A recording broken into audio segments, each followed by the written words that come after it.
Our family has lived off the grid in the rainforest for 3 generations. We grow our own food and harvest from our acres of food forest. We cook from the trees and create flavors inspired by the season.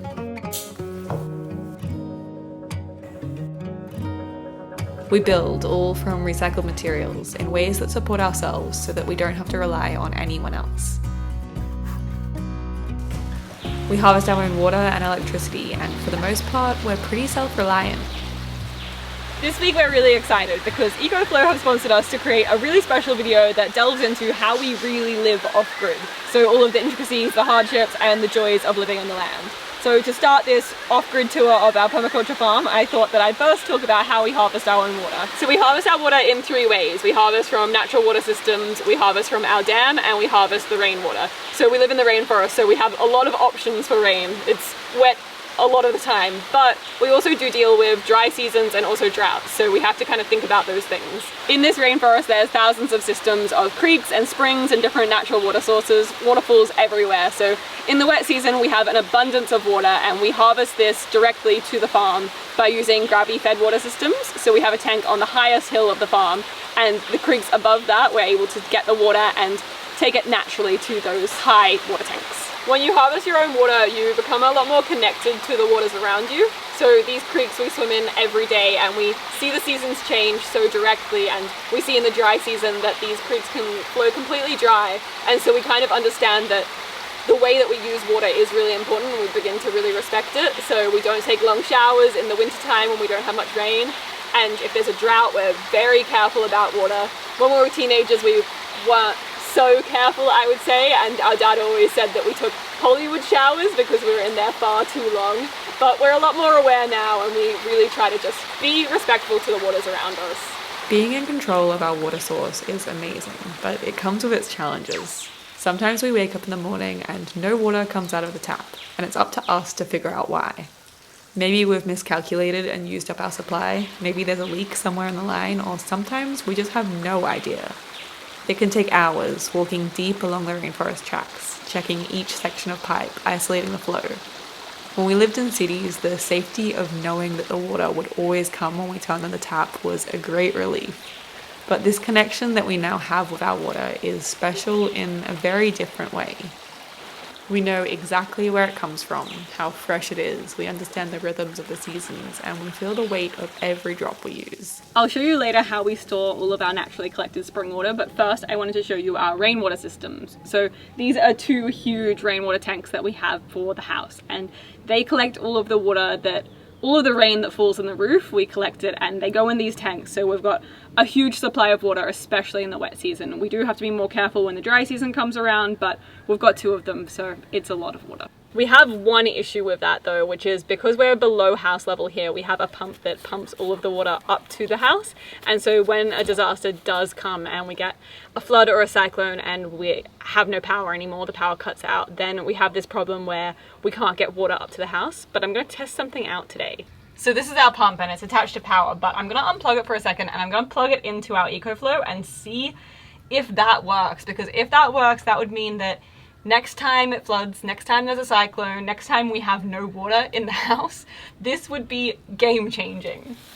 Oh my god, it works. This is going to change floods forever. Floods are a huge problem here. We get them so often and we often lose power. So this water system has been a bit of a problem for us because we're not able to get drinkable water in the house when it floods. So we have to be really prepared and always keep water. But everything's just changed. We're able to pump it up there with this power supply. So thank you to EcoFlow. I just saw my first snake of the season. It's official. Snake season is here.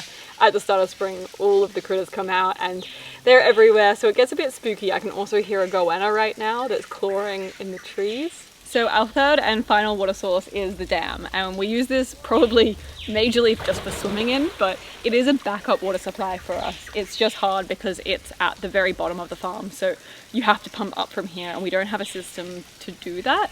We have thought about getting a solar pump or something like that, but I actually don't know much about them. But that could be cool to be able to get water to different places of the farm, because it's such a good supply of water here. This dam's like 6 meters deep in some parts, so even in the biggest droughts, there has been so much water in here, it's never gone dry. It only has gone maybe a meter down at the very driest time. And so when we've had bushfires and droughts, this has been really, really handy. So the local bushfire brigade used this when we had fires, and they'd bring the trucks down here and fill them up and use them to fight fires. So we always feel very safe having this big water supply here for those times especially. So this is the pump system that we do have in place for the dam, but we don't know how to use it. It's scary, it's big, it's really hard to use. You kind of need a lot of muscle to use it, so we don't use it. But it's a shame because it is here, but it looks like something from the 1800s. I think it's just from the 70s, but it terrifies me, to be honest. So if anyone has any suggestions on pumps, either how to use this old thing or solar pumps or any other solutions that would work in this situation, that would be really appreciated. A big part of living off-grid that's often forgotten is the reality of living in nature, and that means learning to live with nature. The animal systems on our farm constantly remind us of this. Our goats do a lot of work on the permaculture farm. They clear weeds, fertilize the soil, are beautiful companions, and in the past we've even milked them. But more than anything, living alongside them has taught us the importance of respect and becoming part of the flock. To really understand what's going on with the animals, you need to be close to them. And I think that it's in this mutual trust between us and the goats that the whole farm system really thrives. Every day we skip to a new paddock with them, watching closely for small signs like if one goat is walking a little slower. That tells us that they might need extra minerals, feed, or attention. We rotate their paddocks daily too, which not only promotes healthier pasture growth, but it also protects the goats, keeping them from grazing too close to their own droppings, which reduces the risk of worms and illness. The raspberries are ready! The first of the wild raspberries are here. Yum! Whenever we move the goats to the hill paddock, which is this paddock, we make sure to check the tank at the top of the hill and check that we've got enough water, and if we don't, we have to turn it over so that more water comes in. The hill is so steep and the tank is right at the top.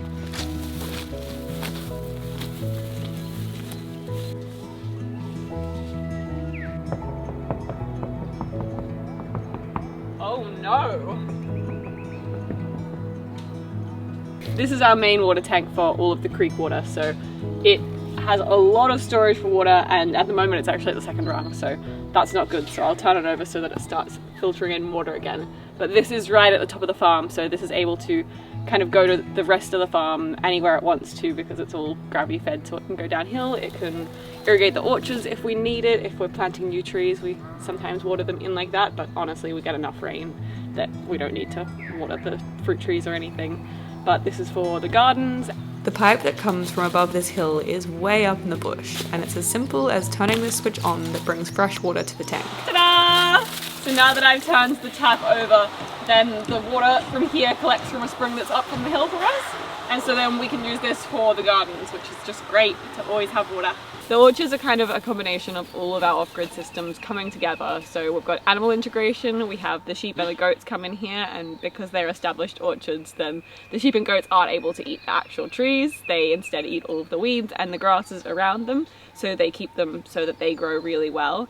And then also the water systems coming together, and these are all on north-facing slopes. That's where we've planted most of the fruit trees, so they grow really well in the good hot sun, and especially in summertime. Because we're in the southern hemisphere, the north-facing slopes get sun all year round, so even in the winter when there's only a smaller slope of the sun, these orchards will still be sunny and be getting lots of sun, so they'll make fruit for the next season. So this paddock has mangoes, lychees, longans, starfruit or carambola, so many fruit, so many that I can't even think of, guavas.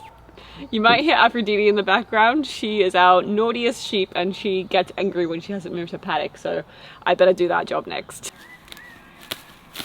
Part of our systems is just hand pulling weeds, especially these, which are devil's figs, so the manual labour is really important here because if they grow big then they're impossible to get, so we like to go in while they're small and try to get them out. But when they're big, the goats do start to eat them and keep them down, so that's another way that we try to get rid of them. they're so invasive that if you leave them on the ground, then the roots just come back, even if you turn them upside down. So you kind of have to hang them up in a tree or get them away from the ground so that they don't grow back. This is a locust, which is actually also an invasive weed, but they're a big tree and we haven't cut them down yet because they don't seem too invasive. So we're kind of teetering on whether we should cut them down and get them out of here or if they're okay. I'm not sure. And this is lantana, which is my worst nightmare, my enemy. In the springtime, the sheep unlock their new seasonal mood, naughty, chaotic rascals. This mood involves running and skipping up and down the road just for fun, until finally moving into their paddock 20 minutes later. The sheep are much better behaved than the goats, but they're still pretty naughty, to be honest. The sheep's role on the farm is different from the goats. They're here more to eat down all of the grasses, while the goats prefer shrubs and weeds. With our climate of hot sun and heavy rains, the grass grows so fast, especially over the summer. When our grandfather was working in the orchards, he had no animal integrations, and he would just brush cut the paddocks all day long. After a week of brush cutting, when he finally finished the whole farm, the grass had already grown so tall in the area he started that he would have to restart again.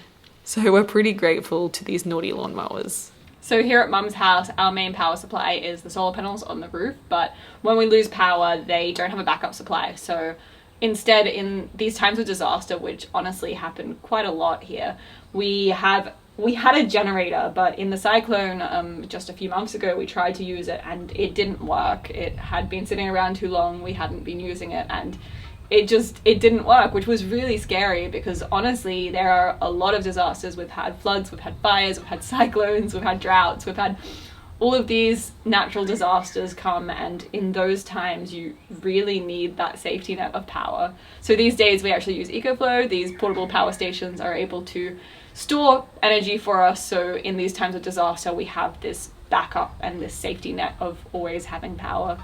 We actually much prefer them as well because generators are relying on fuel and they're smelly and they're noisy and they're annoying and sometimes they don't work, whereas portable power stations you're able to take into the house with you. They don't smell, they're not noisy, and they're also sustainable because you can use solar to charge them, and we can use the solar on the house to charge them as well. So when we've got solar running in the daytime, we charge them all up, we make sure they're all charged, and then if an emergency does happen, we've got that power source, we've got that safety.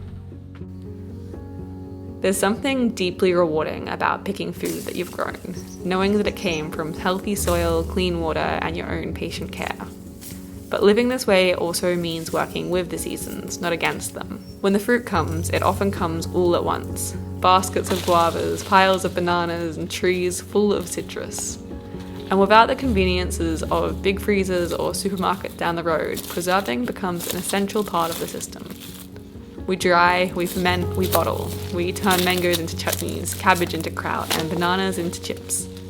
We fill jars with jams and dried fruits, each one a time capsule of the season. Just in the last few days, the white cockatoos have managed to spot this tree and they've almost eaten every single mandarin off it. It's so sad. If they don't come along, we can have mandarins for the longest time and have this really long season full of fruit. And then the moment they notice the tree, they tell the whole flock about it and the whole tree is gone, the whole orchard is gone. So I'm picking them all and I'm going to preserve them.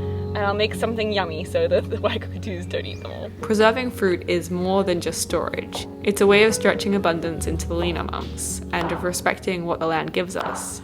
It teaches us not to waste and not to take any harvest for granted.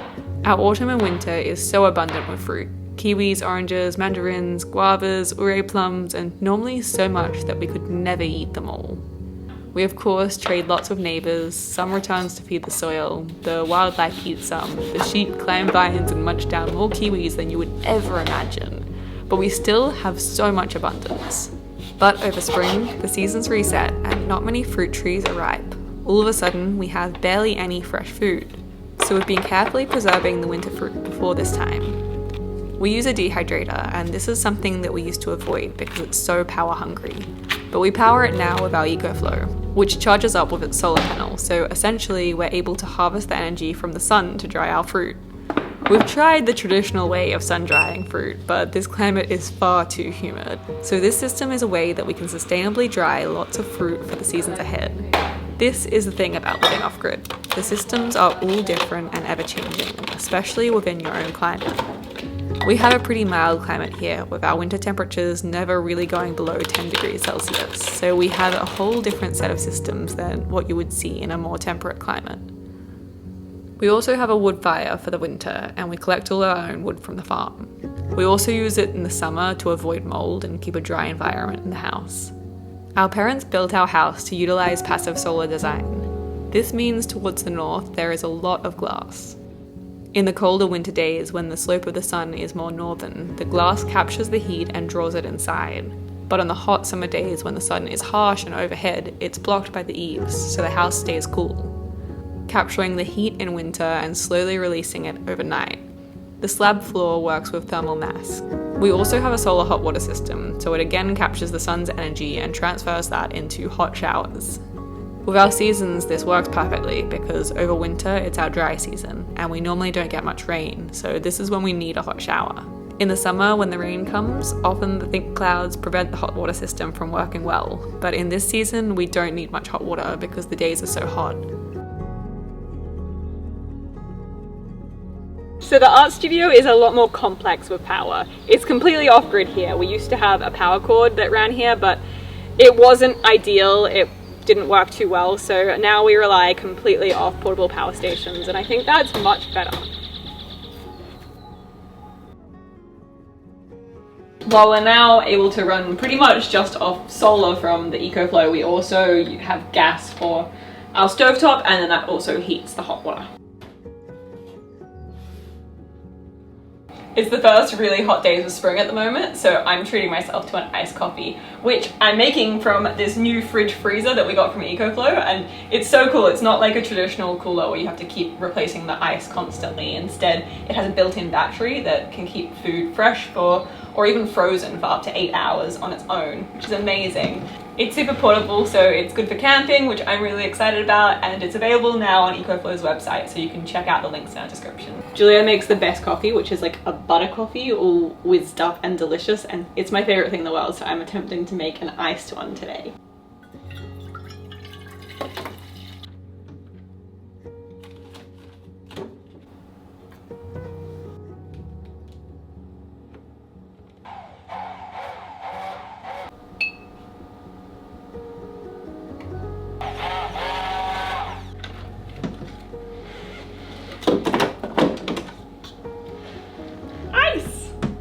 I can't believe we have ice in our studio. This is such a luxury.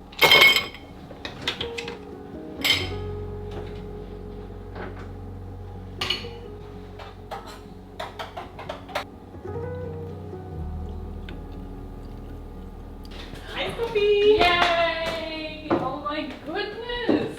I don't know if I did it as good as you. No! It doesn't look... No, it looks different. Cheers! Still good. Yum. And I made treats. Got oranges and mandarins. Which one do you want? Orange. Yep. A little preserved winter in the springtime. That's true. First hot days. I really like chewing it. Yeah, it tastes like almost like a lolly. Like people do make candies from the skins. Here in the Australian rainforest, the summers can get pretty hot, and so we kind of spend our summer days, we try to do the work in the early morning and afternoon, and then in the middle of the day we come in here and, you know, we do a bit of painting, or Anastasia does some sewing, or we just relax and try to rest in the really hot part of the day. But it's such a beautiful space to just hang out and create, and we're really lucky to have it. It can get really hot up here in the summer, and one thing that's really exciting is this EcoFlow air conditioner, because I've always been a little wary of air conditioners because of their environmental impact, but it's so cool that this one is using solar power, and so I can use it and not worry about that. It's portable, lightweight, and super quiet, so I think I'm gonna spend the hot part of my summer days up here having a siesta in the cool room, which is very different for us here in the rainforest. Usually we're out in the elements, so this is exciting. It can also get quite cold up here in the winter nights, and this can switch to heating as well. So while I was saying that we have an abundance of rain in the rainforest, we also have an abundance of sun. So making use of this sun is really important to us, and we love the EcoFlow solar panel because it's lightweight and portable and easy to just get out there on a beautiful sunny day like today and make the use of this beautiful free power from the sky. It's really cool because it means we're able to be completely off the grid here. So we can just use the sun and nothing else and be able to charge up our power supplies and always have electricity.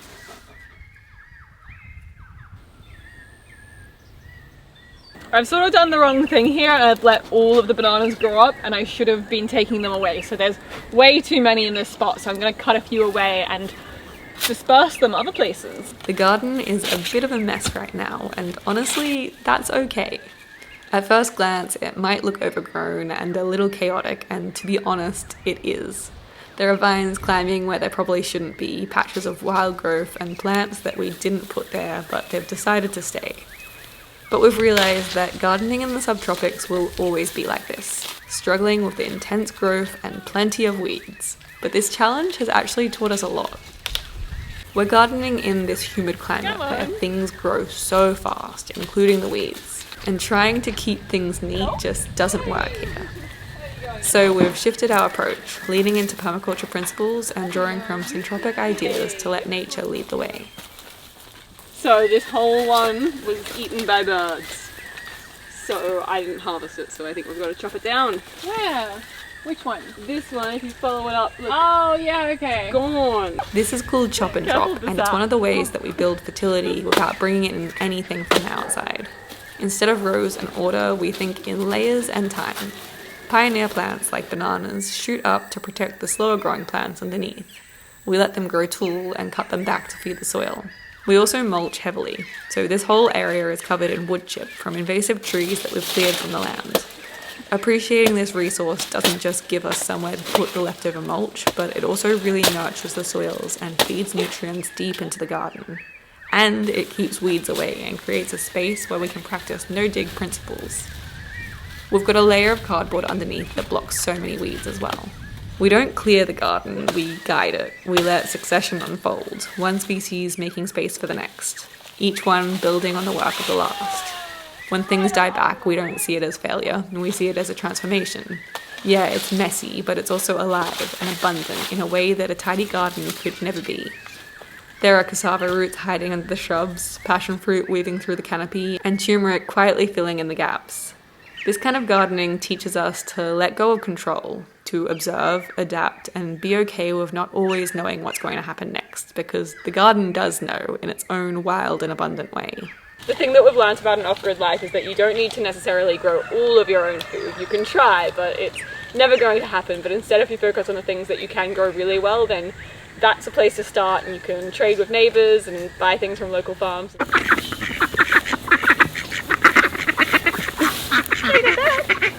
The ducks live in their little palace of an enclosure here, and we have an electric fence that always goes round them because we've had some problems with predators like foxes and things like that, so we are really careful with them. But that's a place that we always need electricity, and especially if it's flooding or situations like that when we don't have electricity. We've had problems with pythons coming and attacking the ducks, so thank you to EcoFlow because now we don't have that problem because we've always got electricity. The ducks and chickens aren't just incredibly cute, but they also have quite an important purpose on the farm. So they do a lot of things. They eat all of the ticks so that the goats and sheep don't get ticks because they really like the taste of them. They also fertilize the soil by pooping and conditioning the soil with their poop. They also keep all the weeds down by eating all the weeds, and then also, of course, we get eggs from them, which are beautiful, nutritious food straight from the organic farm, which is just beautiful. But the ducks barely lay any eggs, to be honest, but they've always been like that.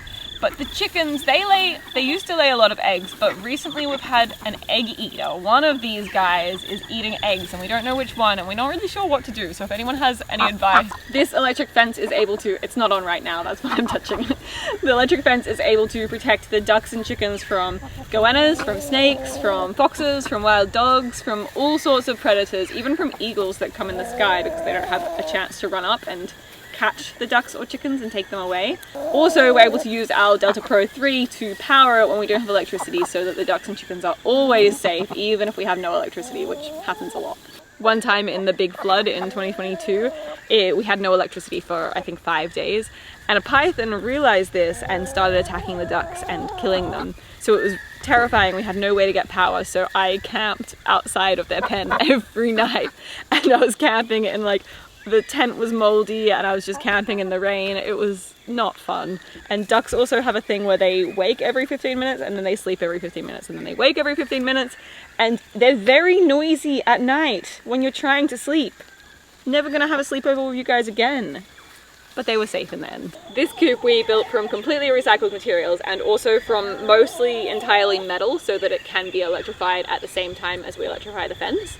And so that means that predators are kind of warned away because they might try to come in, because foxes and snakes can get through holes that are so small, so there's kind of, it's pretty impossible to build a snake-proof pen. So instead we make an electric pen so that if a snake comes up to try to kill one of the chickens, then it'll touch the electricity and it'll get a gentle kind of zap that won't be very fun for a snake, and it won't want to go in there anymore, so it'll just sliver away. And so that's the technique that we've been using for probably, I don't know, 10 years more, and it's pretty good, isn't it? You would say so, Pavlova. Pavlova's 5 years old, which is a pretty good stat for the rainforest when there's so many predators trying to kill you. One question that we always get asked is, why don't the ducks and chickens get zapped as well? Wouldn't they be getting electrified in their pen? But you've got to imagine it like a power line, and when birds sit on a power line, they're not getting zapped because they're not earthing out and touching the ground. So you only get zapped when you're touching the ground and the electricity at the same time. So they're all safe in there, they don't feel a thing. This morning I was watching the ducks and I saw little tiny Trev come down here and go underneath this old tree guard and I think lay an egg. I think I can see it. So the ducks have learnt to lay their eggs away from the chickens because otherwise the chickens are going to eat them. Ta-da! So we try to not just be self-sustainable in terms of our own food, our own water, and our own electricity, but also in our own creativity. So sewing for me is a way that I'm not only able to be self-sufficient in terms of creativity and have a lot of fun at it, but I'm also able to be self-sufficient in making my own clothes. So I can make things from scratch, I can mend things, and I can care for my clothing, which is pretty amazing. I think the sewing machine is such a great example of being able to appreciate technologies from throughout history, because the sewing machine itself is from 1900, so it's over 100 years old, and it sews so beautifully because it has sewn so beautifully for 100 years, so it will for 100 years more. But also, when I got it, it was foot pedal loaded, so I kind of didn't appreciate that part of it because it takes a long time to get anywhere with a foot pedal. So I upgraded it and I put a motor on there, so I'm kind of appreciating that modern tech. And then also, because we don't have real power down here, I use a portable power box to power the machine. So I've got all of these layers of technology working together beautifully. I try to sew all of my own clothes from scratch, so it can be difficult at times, but I love it because every piece that I create has a story, and I understand every stitch that's been sewn. I understand the seams so well. I know that each piece of fabric has a story and has been collected from somewhere and has come together to create a new piece that I love and appreciate so much. I love weaving these stories together and creating something new from it. Sometimes things don't go exactly as you plan. Sometimes I hate the piece that I finish in the end, but most of the time I love them because they represent all of this creativity coming together and creating something from, normally from scraps is how I create. So I'm always collecting secondhand fabrics and putting them together and creating something new. So it's sustainable for the earth, but I also think it's so good for myself because I think these kind of hobbies stretch our brains and engage our creativity in a way like nothing else. Building is also a way that we try to be self-sustainable. So we're trying to teach ourselves the skill of building so that we're able to always be able to provide for ourselves and be able to build structures and build these creative spaces. I will say though that they are not as straight, everything's pretty wonky in everything that we build, but that's okay as well. And I think that the character makes up for that.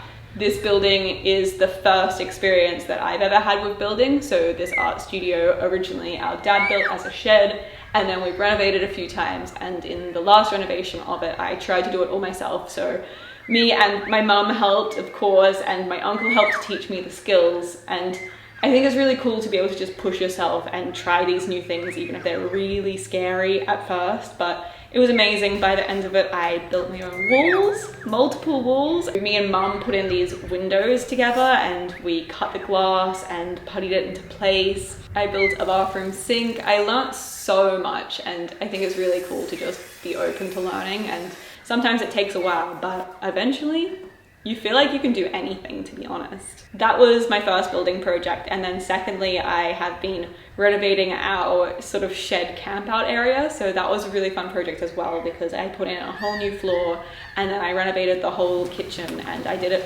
all with $0, so it was completely free, the whole renovation, because we were using recycled materials the whole time and just really appreciating things that we already owned.